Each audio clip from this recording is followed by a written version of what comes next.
ఏపీలో పోలీసులతో పాటు జైలు అధికారులు కూడా కోర్టు ఆదేశాలు పట్టించుకోవడం లేదు.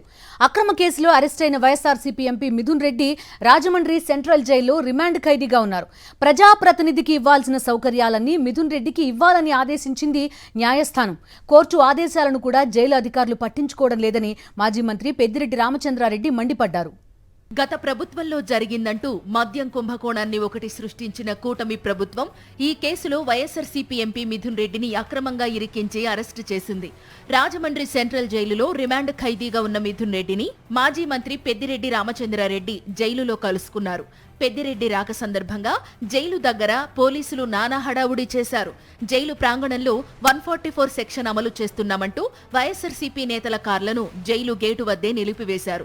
దీంతో పెద్దిరెడ్డితో పాటు మాజీ హోంమంత్రి తానేటి వనిత, మాజీ ఎంపీ భరత్ నడుచుకుంటూనే జైలులోనికి వెళ్లారు. గత ప్రభుత్వంలో మద్యం వినియోగాన్ని తగ్గించి ప్రభుత్వాదాయాన్ని పెంచామని పెద్దిరెడ్డి రామచంద్రారెడ్డి చెప్పారు.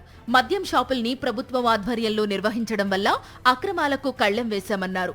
మద్యం అక్రమాలన్నీ చంద్రబాబు హయాంలోనే జరిగాయన్నారు. ఎంపీ మిథున్ రెడ్డి విషయంలో ప్రభుత్వం వ్యవహరించిన తీరుపై పెద్దిరెడ్డి ఆందోళన వ్యక్తం చేశారు. ప్రజాప్రతినిధులతో టెర్రరిస్టులతో వ్యవహరించినట్లుగా వ్యవహరిస్తున్నారని ఆగ్రహం వ్యక్తం చేశారు.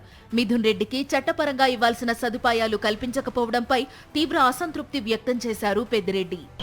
ఒక ప్రజాప్రతినిధులకు న్యాయపరంగా ఇవ్వాల్సిన సౌకర్యాలన్నీ కూడా ఇవ్వాలన్నా పని లేదా?